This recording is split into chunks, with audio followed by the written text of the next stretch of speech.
Did we do that? No, Did we do that? No, did we? You're meant to be aiding me in my content creation, not hindering and thwarting me. Is it nicely framed? Have we got the house in the background? Bear in mind, I'm looking at a blur. I think you're fine. In an age in which individual thought and creation is becoming... Start again. It's no surprise that the first industrial age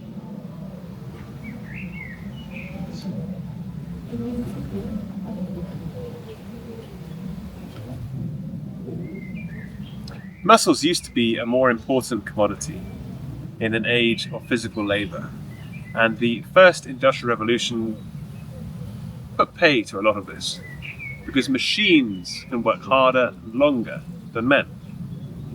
And we are now in the fourth industrial revolution, and brain power is being usurped by AI. And AI is increasingly taking jobs, not just from the white-collar admin roles, but increasingly from creative roles, copywriters, writers in general, photographers even. And with every iteration, the AI gets better, more competent, and the results more interesting, more beautiful, more accurate, and above all, more sellable. The cost of creating visual content is decreasing because of AI. This leaves the average photographer, and certainly photographers who photograph things like stock or even portraiture to a degree now, at a loss. The change has happened and is happening faster and faster, and so how can you compete?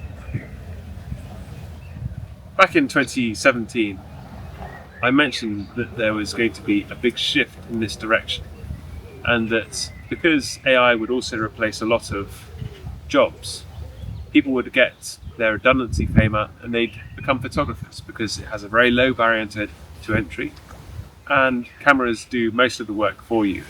The software too can edit photographs faster and better than a lot of beginner photographers, and even more advanced photographers too.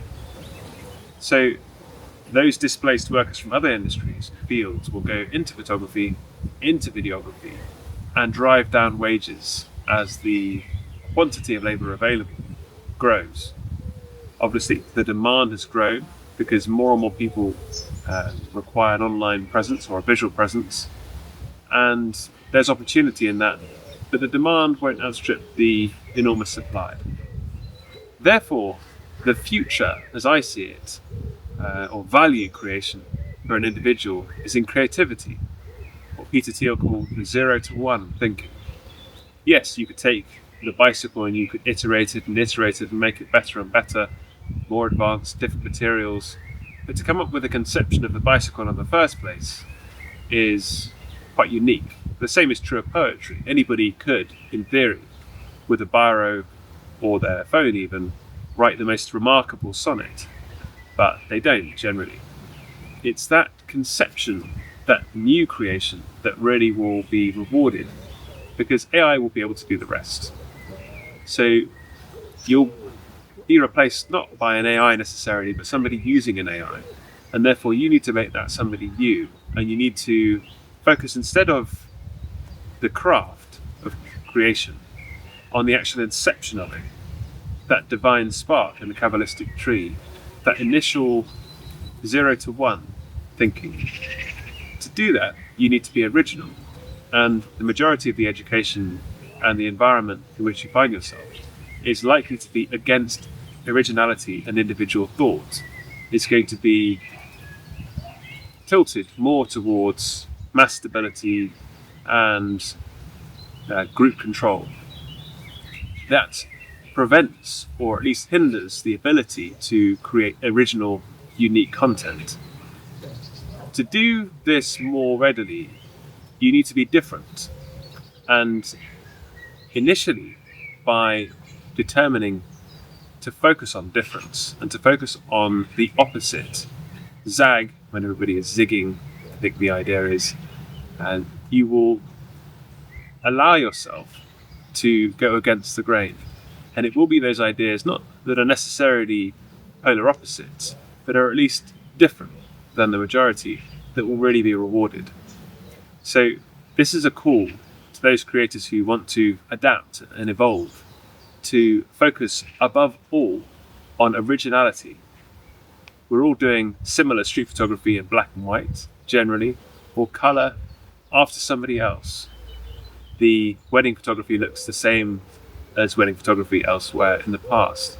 We've got the Avedon white background simplicity in portraiture.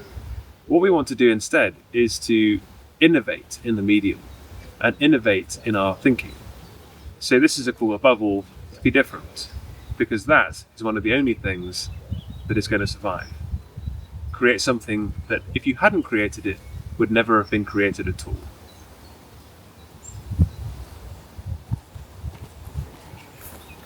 Okay.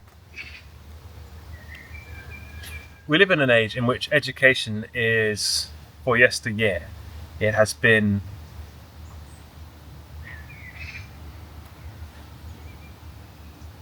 We live in a very fascinating age, and it's moving fast. AI is rapidly replacing jobs, and it's also enabling the average individual to have a far greater creative and logistical output than before. These tools will reward those first adopters. The important thing is not to be used by those same tools, because overall there's a balance to be had with these things. When you're learning photography, they can be very useful. They will help you understand your own thoughts and feelings, and they'll also help you understand. I'm not really sure what I'm saying, that's why it's not working very well. Don't worry about it. Why not? Because they do that anyway. As long as you stay in the same place and you start again, you can cut it. Yeah. Like I say, there's so many videos out there. I'd like to be a one take Timmy. Yeah. We live in a fascinating age, it's changing fast. The important thing to realise is that the tools that are being created and released is the important thing, because, for example, Google had the equivalent of ChatGPT at least a year, probably a lot more, earlier than OpenAI released it. You will benefit from understanding, adopting, and using these tools to leverage your own thinking and boost your output. We live in an increasingly connected world in which you're competing with many more people as more and more people come online. To compete, you'll need to augment your own limited capacity, not just by increasing it through training and caffeine, but also by adopting rapidly those tools that can potentially help you. The danger is that these tools are not neutral. There is always another side to them, and you need to ensure that you're not being used by them. This is obviously true of the mobile phone. Checking the analytics on your social media account, and I do think more and more people are and will become influencers, can actually spike your dopamine and addict in a dangerous way, wasting your time and ensuring that you confuse busy work with actual production. Also, it's very easy to fall into the trap of unoriginality and copycat thinking. One of the CEOs at Google essentially was saying that, when you see this multiple results when you do a Google search, and this is currently with the dead internet theory, he said if you get more than one result, it's actually a bug, not a feature. Ultimately, when you're searching for something, you should have one answer, and that should be enough, and they should know you well enough to provide that one answer. During the pandemic, Jacinda Ardern of New Zealand said, "We are your single source of truth." And increasingly, the AI will seek to deliver a single answer to your questions. a black and white result of their own complex and opaque algorithms. But life is not black and white, life is grey. And certainly with creativity and in anything really, certainly in human, there's always a range of opinions and a range of beliefs.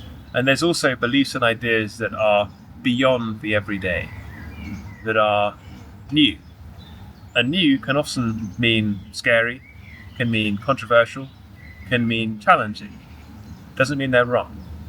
When you're doing your photography, you're learning the craft using these tools.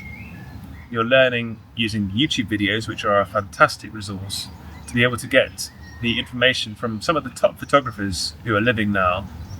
You've got obviously books, so you can get the very books written about photography by some of the very best artists and photographers who've ever lived.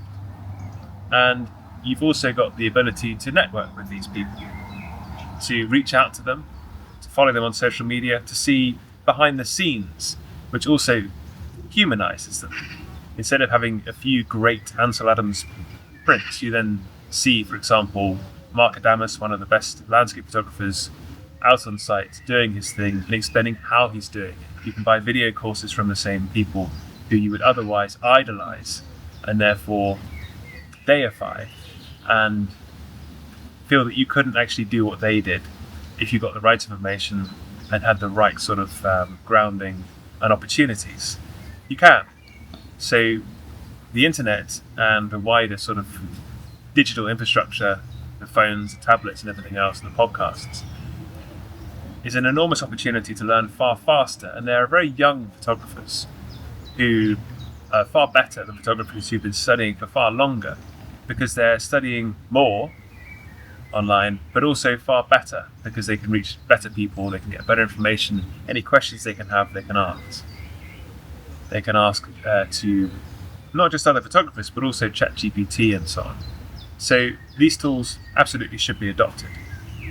This is to learn the craft. Craft and art are two different things. So in holistic photography, you've got both. The craft is something that we learn, the light, the way that the shadows fall on a subject, the way the composition establishes and reinforces the intended feeling or mood of the picture. But we also have the idea, and the idea is uniquely personal. It's what you see.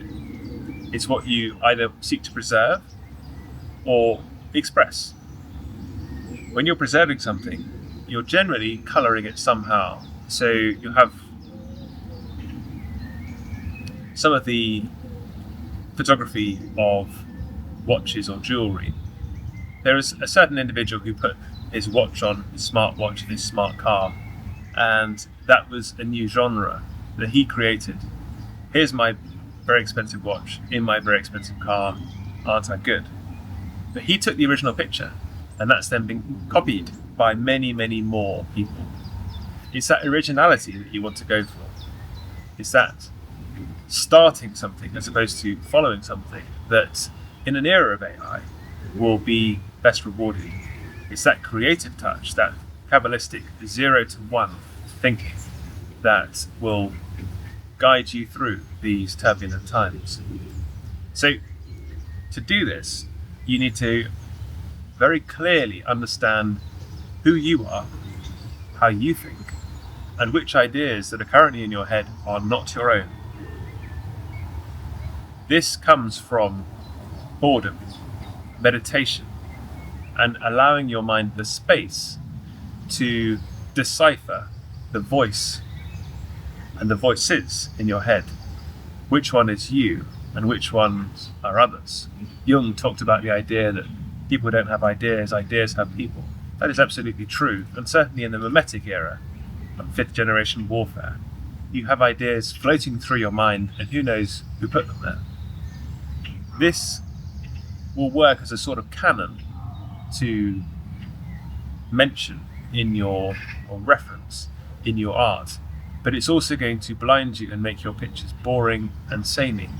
You might do them slightly better polished, but they're not unique, they're not you. So when you're photographing, when you're thinking, try and focus on the originality. Try and focus on what means to be you as opposed to somebody else. When you're photographing, it's not necessarily the prettiest picture or the nicest colour or the most likes on Instagram. What's popular isn't necessarily going to be what's best or what's truest to your soul. But those are the pictures that will be overall more interesting as you delve into them, dig deeper into your soul, and lean into your edge, which is being unique. Everybody has that opportunity to be unique. In a global world, to compete in any other way is impossible. To be the best in one thing means you'll fall short in another. And so, to focus on uniqueness and deepening your own understanding and expression of your soul in your art, that is one of the only things that is going to be sustainable and interesting, not just now, but going forward into a very exciting and interesting future. Okay, so today I'd like to talk about the importance of boredom for art and creativity in general. We live in an age, an attention economy, essentially, so that companies and individuals who work on behalf of companies, whether that's for advertising or for their own personal brand and selling merchandise or affiliate links,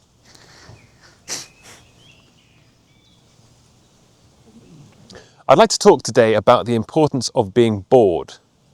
We live squarely in the middle of the attention economy. And what that means is that individuals and companies are spending a lot of time and a lot of money creating the hardware and the content that will keep you transfixed. And it might be something that you're interested in, and it might be something that you're worried about, or something that you're researching. Whatever it is, it's going to be designed to grab and hold your attention. Now, attention is something valuable because attention essentially is your focus. It's your time.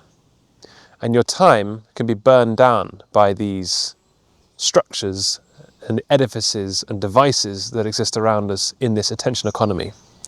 For creativity, being bored is essential because you don't know what you don't know. It also gives you the space for ideas, thoughts, and feelings to arise. Without chasing them, they happen upon you or you happen upon them. Without the space to be bored, the vacuum doesn't exist to be filled. So when you're photographing, you might be listening to podcasts, you might be talking to friends, you might be doing other things as well. You might be checking your phone, you might be thinking about something else.